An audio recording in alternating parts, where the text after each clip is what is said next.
The History of Mary Prince, a West Indian slave, related by herself. I was born at Brackish Pond in Bermuda on a farm belonging to Mr. Charles Miners. My mother was a household slave, and my father, whose name was Prince, was a sawyer belonging to Mr. Trimmingham, a shipbuilder at Crow Lane.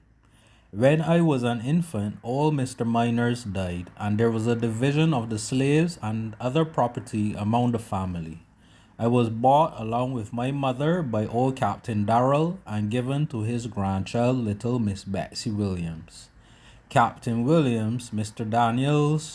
Darrell's son-in-law, was master of a vessel which traded to several places in America and the West Indies, and he was seldom at home long together. Mrs. Williams was a kind-hearted good woman, and she treated all her slaves well. She had only one daughter, Miss Betsy, for whom I was purchased, and who was about my own age. I was made quite a pet of by Miss Betsy and loved her very much. She used to lead me about by the hand and call me her little nigger. This was the happiest period of my life, for I was too young to understand rightly my condition as a slave, and too thoughtless and full of spirits to look forward to the days of toil and sorrow. My mother was a household slave in the same family. I was under her own care, and my little brothers and sisters were my playfellows and companions. My mother had several fine children after she came to Mrs. Williams, 3 girls and 2 boys. The tasks given out to us children were light, and we used to play together with Miss Betsy with as much freedom almost as if she had been our sister. My master, however, was a very harsh, selfish man, and we always dreaded his return from sea. His wife was herself much afraid of him, and during his stay at home seldom dared to shew her usual kindness to the slaves.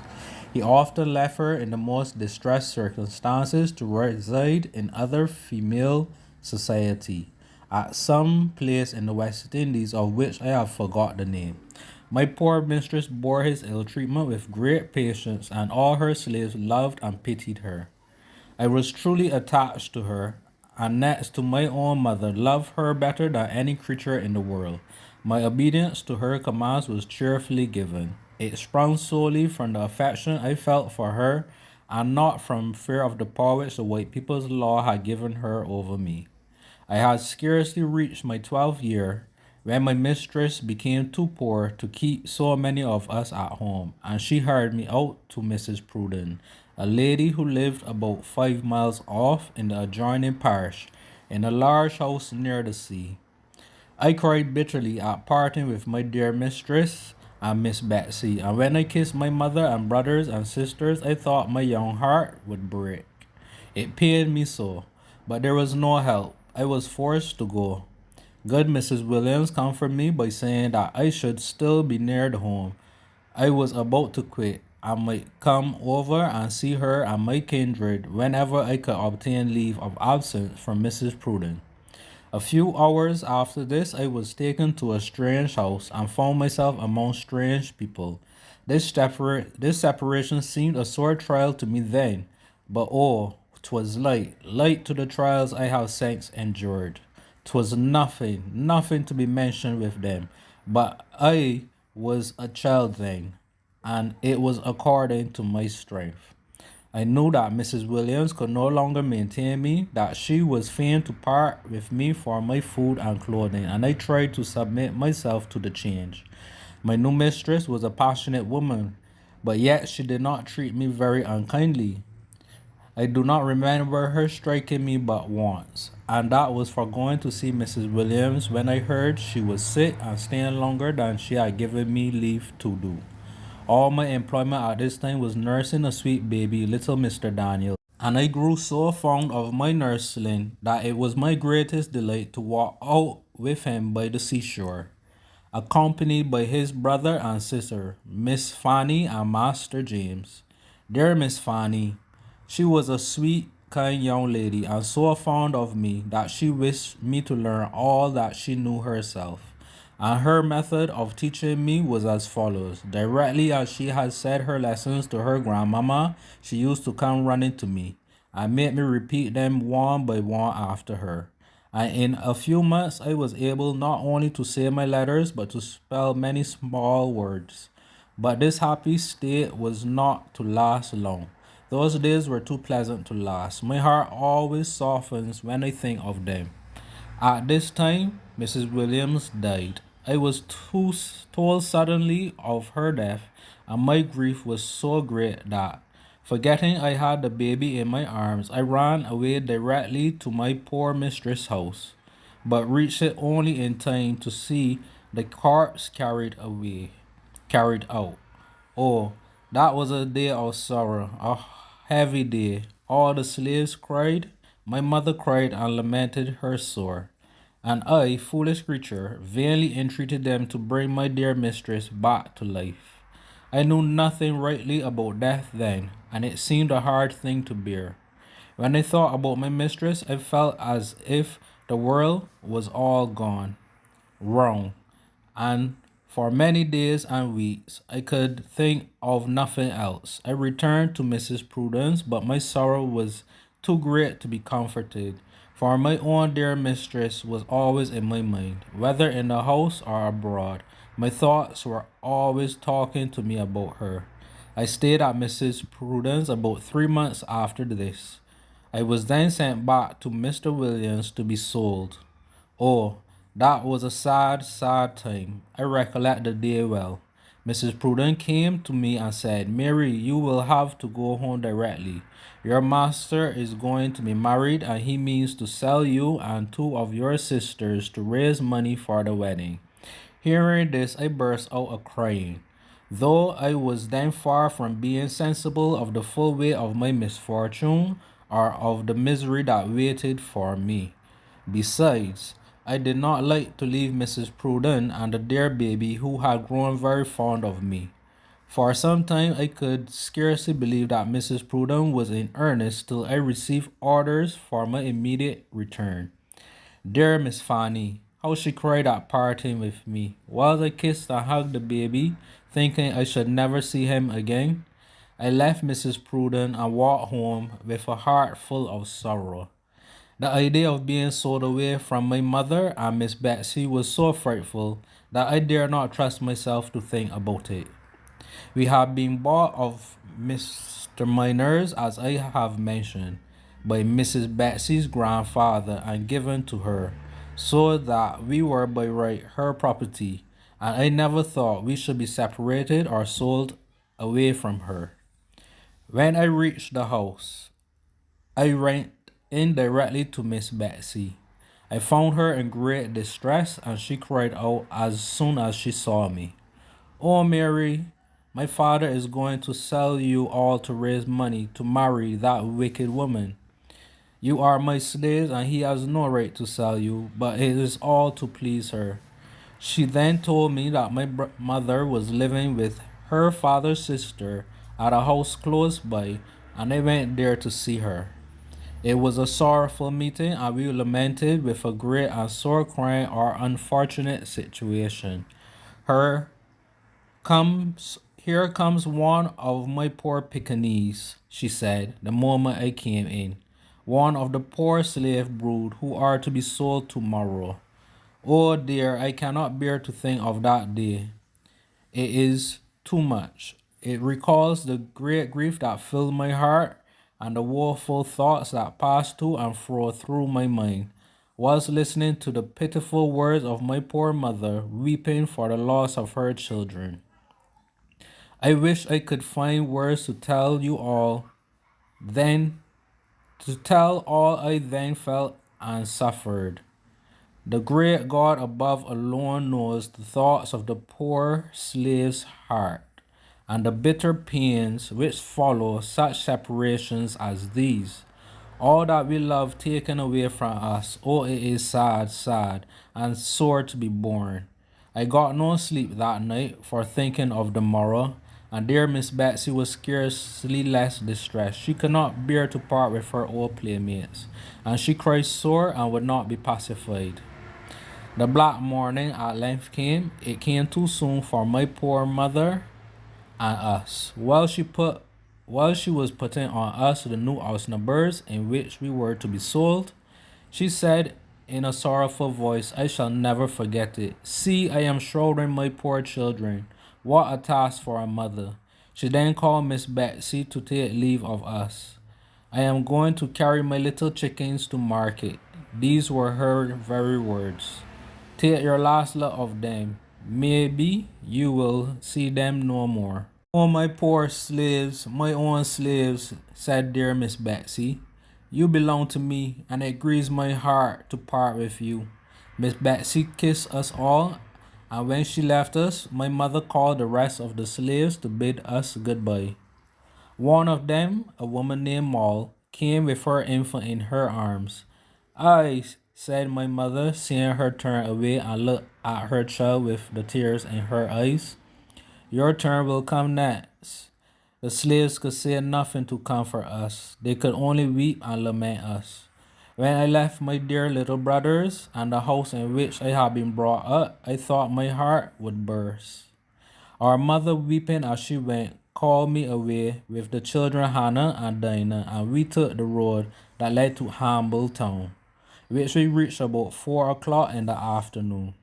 We followed my mother to the marketplace, where she placed us in a row against a large house, with our backs to the wall and our arms folded across our breasts. I, as the eldest, stood first, Hannah next to me, then Dinah, and our mother stood beside, crying over us.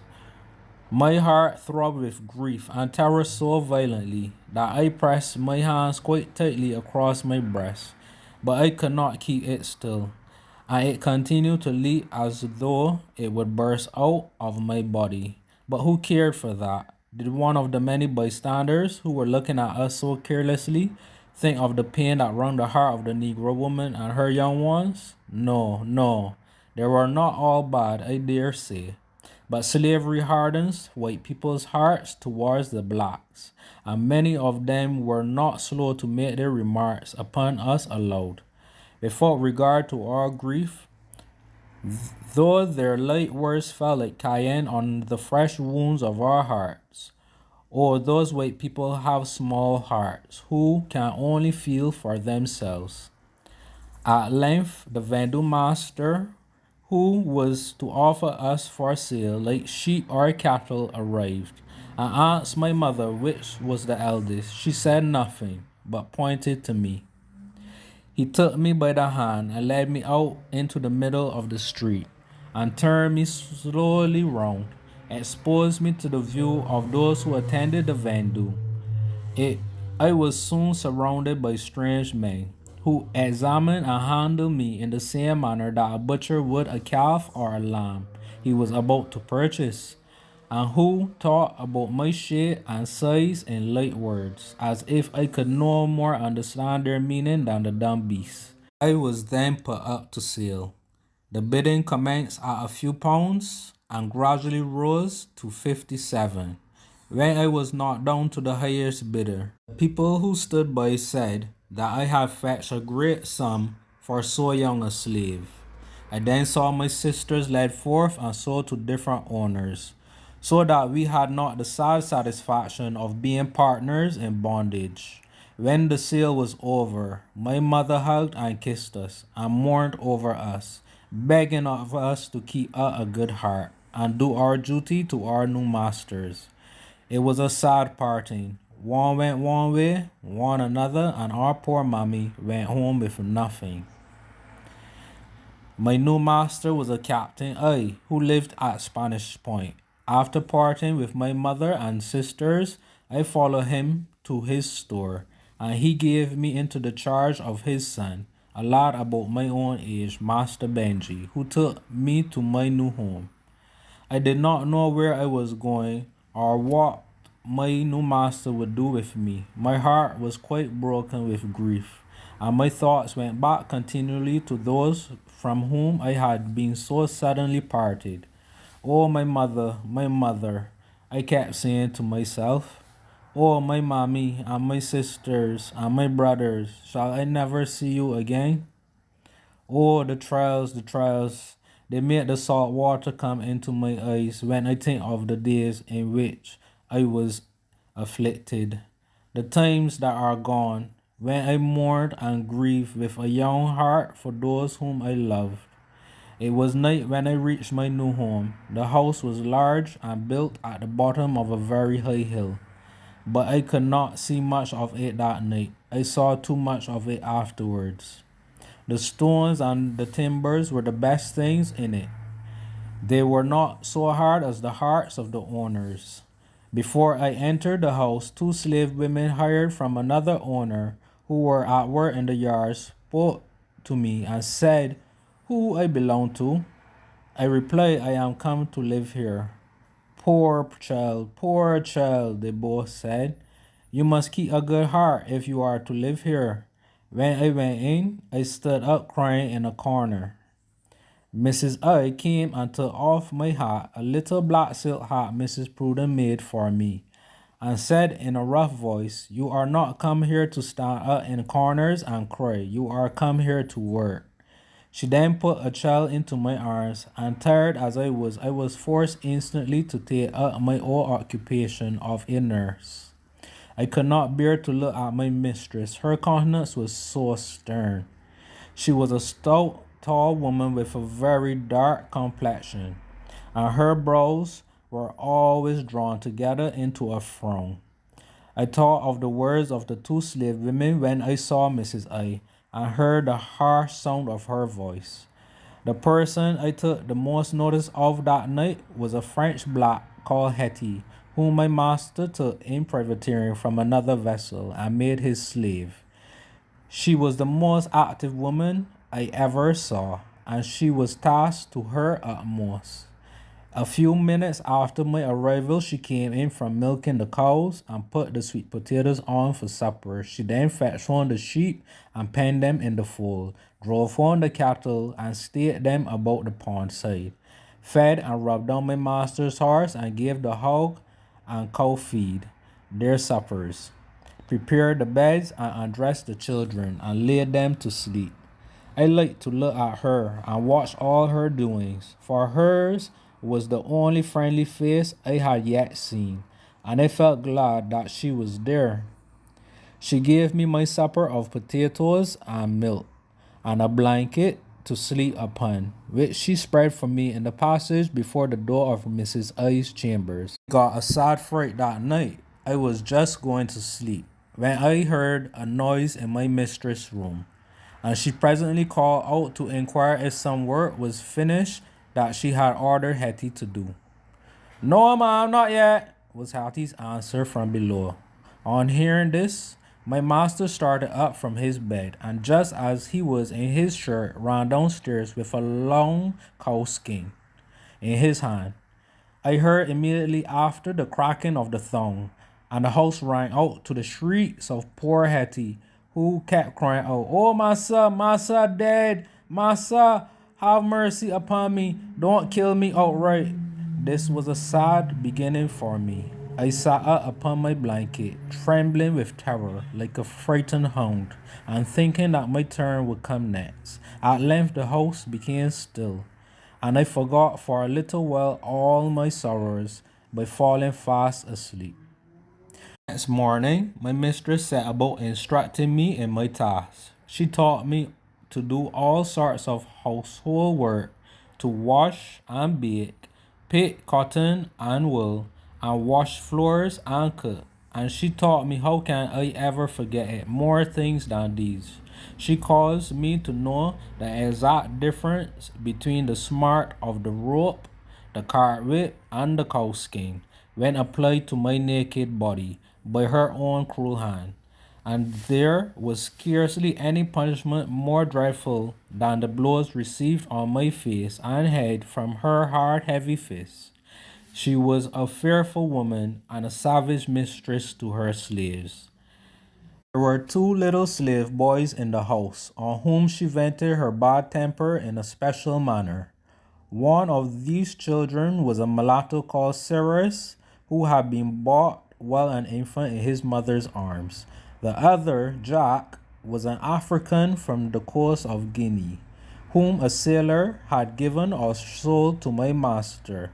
Seldom a day passed without these boys receiving the most severe treatment, and often for no fault at all. Both my master and mistress seemed to think that they had a right to ill use them at their pleasure, and very often accompanied their commands with blows, whether the children were behaving well or ill. I have seen their flesh ragged and raw with licks, lick. They were never secure one moment from a blow, and their lives were passed in continual fear. My mistress was not contented with using the whip, but often pinched their cheeks and arms in the most cruel manner. My pity for these poor boys was soon transferred to myself, for I was licked and flogged and pinched by her pitiless fingers in the neck and arms exactly as they were. To strip me naked, to hang me up by the wrists, and lay my flesh open with the cowskin was an ordinary punishment for even a slight offense. My mistress often robbed me too of the hours that belonged to sleep. She used to sit up very late, frequently even until morning, and I had then to stand at a bench and wash during the greater part of the night, or pick wool and cotton, and often I have dropped down overcome by sleep and fatigue, till roused from a state of stupor by the whip, and forced to start up to my task.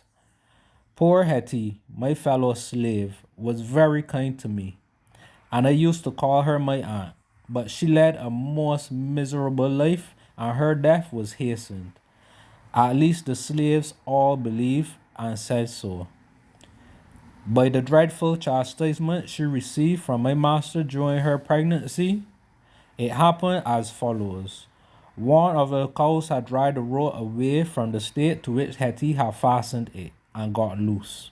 My master flew into a terrible passion and ordered the poor creature to be stripped quite naked, notwithstanding her pregnancy, and to be tied up to a tree in the yard.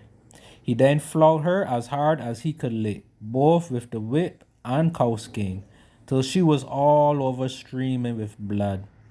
He rested, and then he beat her again and again. Her shrieks were terrible. The consequence was that poor Hetty was brought to bed before her time, and was delivered after severe labor of a dead child. She appeared to recover after her confinement, so far that she was repeatedly flogged by both master and mistress afterwards, but her former strength never returned to her. Ere long her body and limbs swelled to a great size, and she lay on a mat in the kitchen, till the water burst out of her body, and she died. All the slaves said that death was a good thing for poor Hetty, but I cried very much for her death. The manner of it filled me with horror. I could not bear to think about it, yet it was always present to my mind for many a day. After Hetty died, all her labors fell upon me, in addition to my own. I had now to milk 11 cows every morning before sunrise, sitting among the damp weeds to take care of the cattle as well as the children, and to do the work of the house. There was no end to my toils, no end to my blows. I lay down at night and rose up in the morning in fear and sorrow, and often wished that, like poor Hetty, I could escape from this cruel bondage and be at rest in the grave. But the hand of that God, whom then I knew not, was stretched over me, and I was mercifully preserved for better things.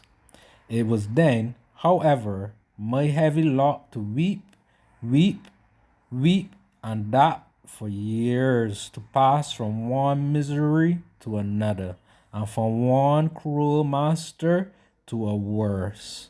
But I must go on with the thread of my story.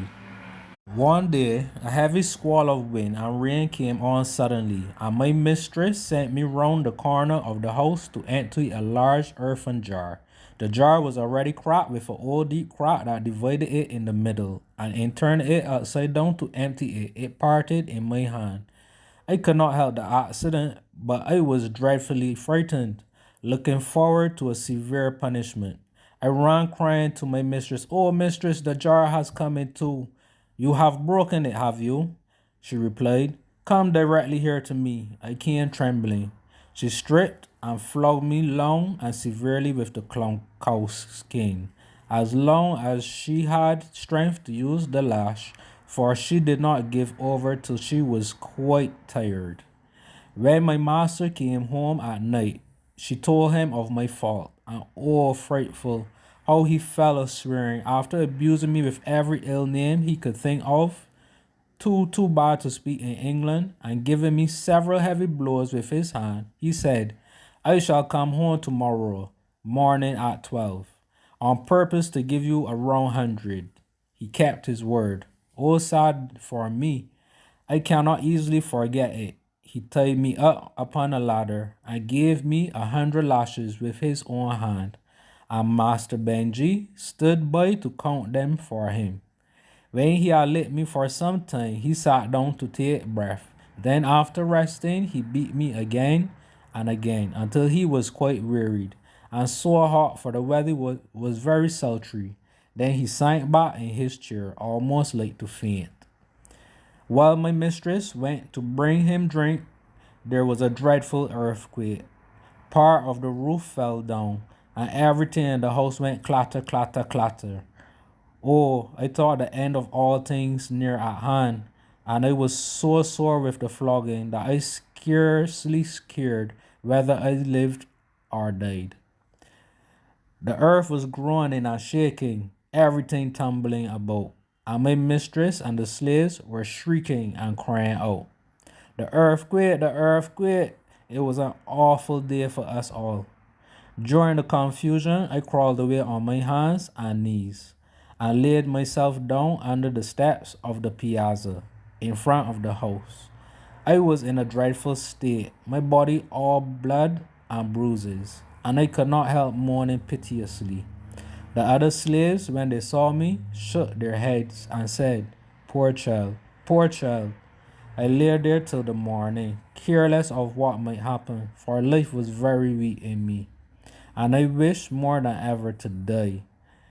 But when we are very young, death always seems a great way off, and it would not come to me that night. The next morning, I was forced by my master to rise up and go about my usual work, though my body and limbs were so stiff and sore that I could not move without the greatest pain. Nevertheless, even after all this severe punishment, I never heard the last of that jar. My mistress was always throwing it in my face. Some little time after this, one of the cows got loose from the stake and ate one of the sweet potatoes slips. I was milking when my master found it out. He came to me and without any more ado stooped down and taking off his heavy boot, he struck me with a severe blow in the small of my back, that I shrieked with agony and thought I was killed. And I feel a weakness in that part to this day. The cow was frightened at his violence and kicked down the pail and spilt the milk all about. My master knew that this accident was his own fault, but he was so enraged that he seemed glad of an excuse to go on with his ill usage. I cannot remember how many licks he gave me then, but he beat me till I was unable to stand until he himself was weary. After this, I ran away and went to my mother, who was living with Mr. Richard Darrell. My poor mother was both grieved and glad to see me. Grieved that I had been so ill-used, and glad because she had not seen me for a long, long time. She dared not receive me into the house, but she hid me in a hole in the rocks near, and brought me food at night, after everybody was asleep. My father, who lived at Crow Lane over the saltwater channel, at last heard of my being hid up in the cavern, and he came and took me back to my master. Oh, I was loth to go back, but as there was no remedy, I was obliged to submit. When we got home, my poor father said to Captain I, "Sir, I am sorry that my child should be forced to run away from her owner, but the treatment she has received is enough to break her heart. The sight of her wounds has nearly broke mine. I entreat you, for the love of God, to forgive her for running away. That you will be a kind master to her in future. Captain I said I was used as well as I deserved, and that I ought to be punished for running away. I then took courage and said that I could stand the floggings no longer, that I was weary of my life, and therefore I had run away to my mother. But mothers could only weep and mourn over their children.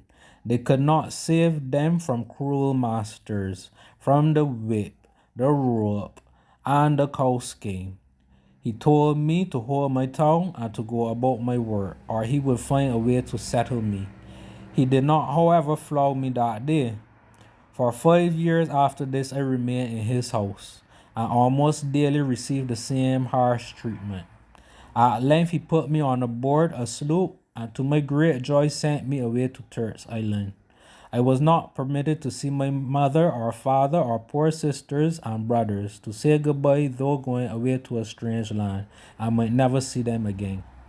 Oh, the Bakra people who keep slaves think that black people are like cattle, without natural affection. But my heart tells me it is far otherwise. We were nearly 4 weeks on the voyage, which was unusually long. Sometimes we had a light breeze, sometimes a great calm, and the ship made no way, so that our provisions and water ran very low, and we were put upon short allowance. I should almost have been starved had it not been for the kindness of a black man called Anthony and his wife, who had brought their own victuals and shared them with me. When we went ashore at Grand Cay, the captain sent me to the house of my new master, Mr. D, to whom Captain I had sold me. Grand Cay is a small town upon a sandbank, the houses low and built of wood. Such was my new master's. The first person I saw on my arrival was Mr. D, a stout, sulky-looking man who carried me through the hall to show me to his wife and children. Next day, I was put up by the vendue master to know how much I was worth, and I was valued at £100 currency. My new master was one of the owners or holders of the salt ponds, and he received a certain sum for every slave that were upon his premises, whether they were young or old. This sum was allowed him out of the profits arising from the salt works. I was immediately sent to work in the salt water with the rest of the slaves. This work was perfectly new to me.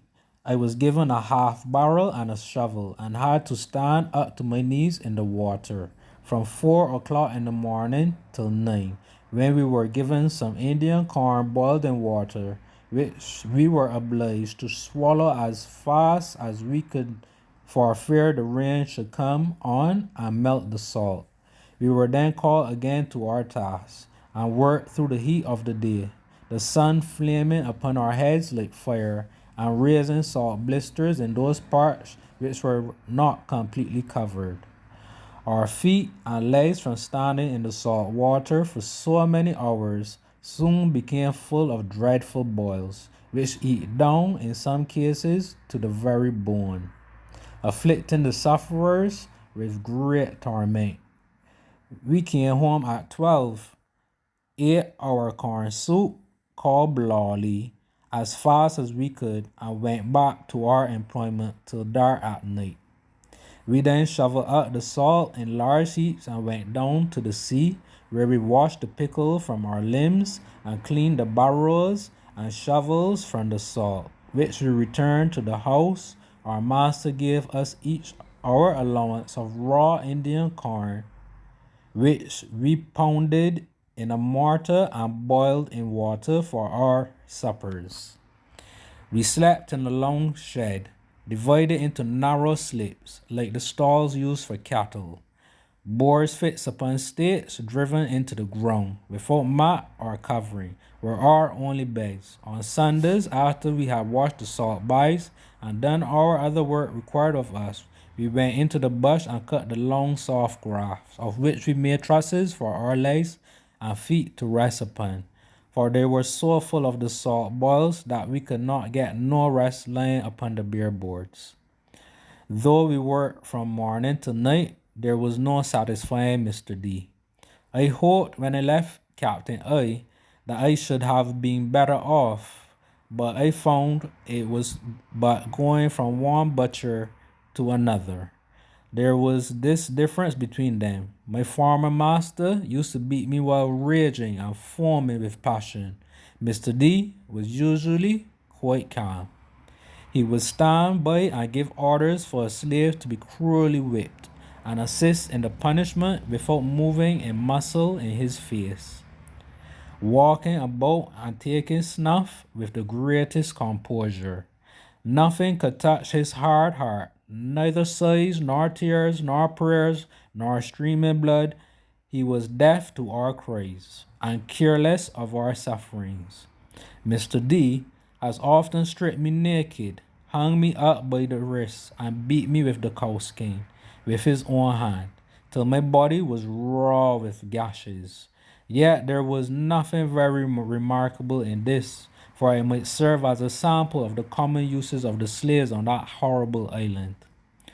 Owing to the boils in my feet, I was unable to wheel the barrow fast through the sand, which got into the sores and made me stumble at every step. And my master, having no pity for my sufferings from this cause, rendered them far more intolerable, by chastising me for not being able to move so fast as he wished. Another of our employments was to row a little way off from the shore in a boat and dive for large stones to build a wall round our master's house. This was very hard work, and the great waves breaking over us continually made us often so giddy that we lost our footing and were in danger of being drowned.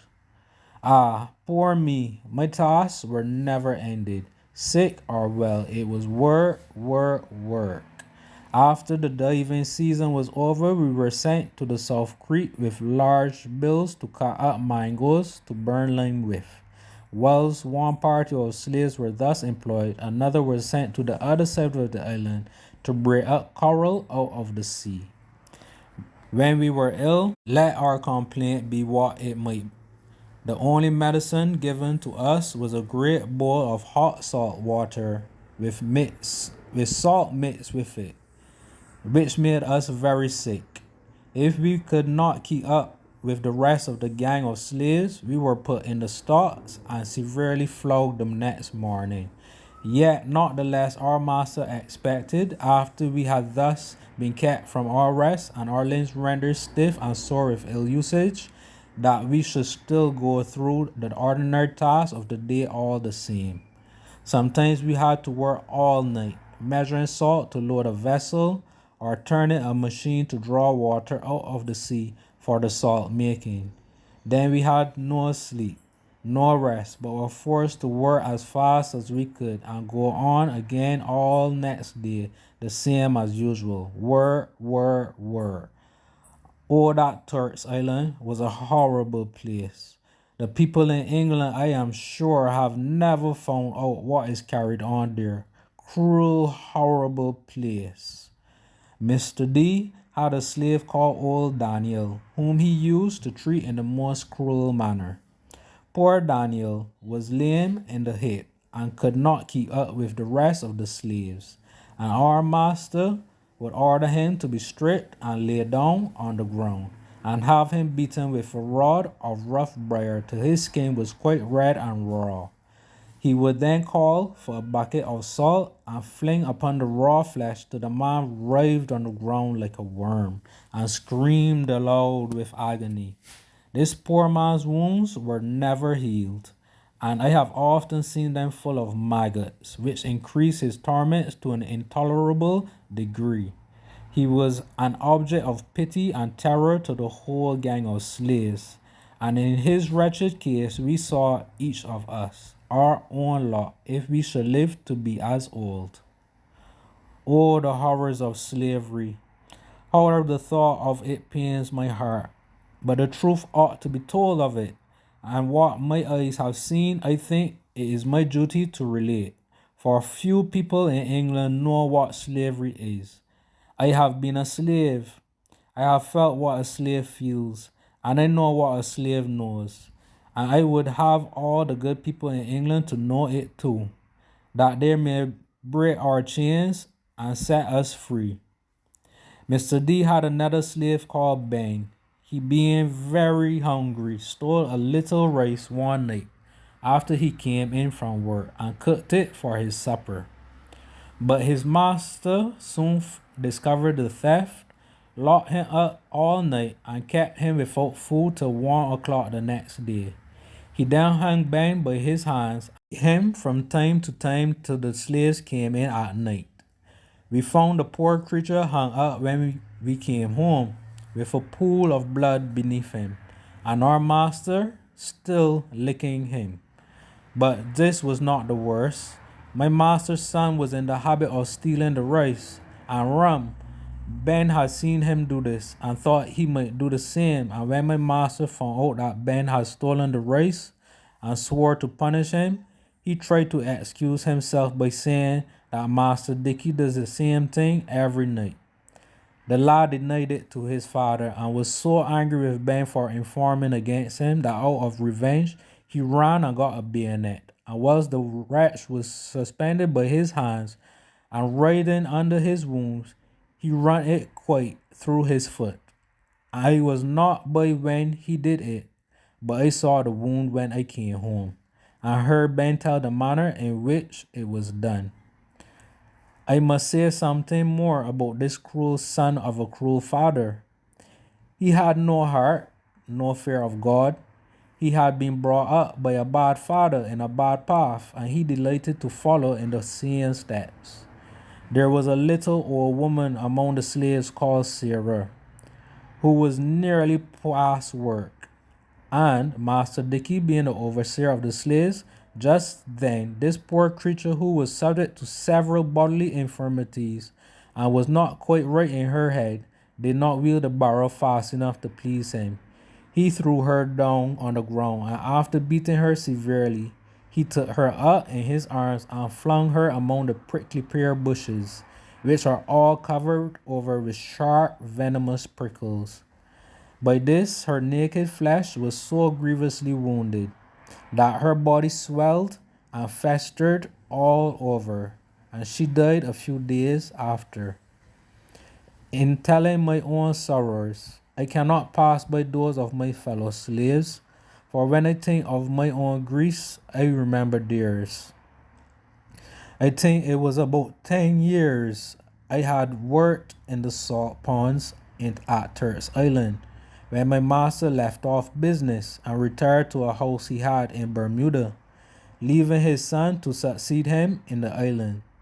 He took me with him to wait upon his daughters, and I was joyful, for I was sick of Turks Island, and my heart yearned to see my native place again, my mother and my kindred.